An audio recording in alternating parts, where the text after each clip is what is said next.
कई लोगों को ये कहते हुए सुना है कि ब्राह्मण को धन केवल भिक्षा। सबसे ज्यादा गलत लाइन है।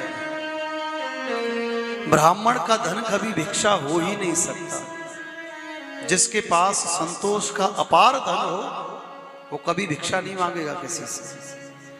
और जो ब्राह्मण पूरे संसार को शिक्षा देने की योग्यता रखता हो, क्या वो ब्राह्मण किसी के सामने भिक्षा मांग सकता है? कभी नहीं। लेकिन आज के समय की ऐसी दृष्टि हो गई है कि लोग ब्राह्मण को भिक्षुक समझते हैं।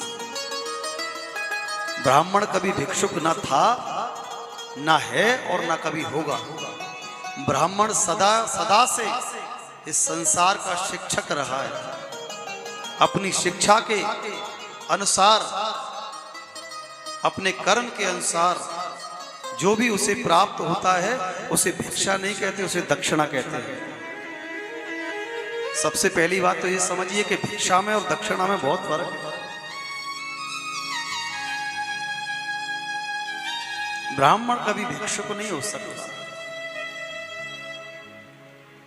इसीलिए हमेशा ध्यान रखिए, घर पर जब भी कभी ब्राह्मण को बुलाएं, उनका सम्मान पूरी तरह से होना चाहिए।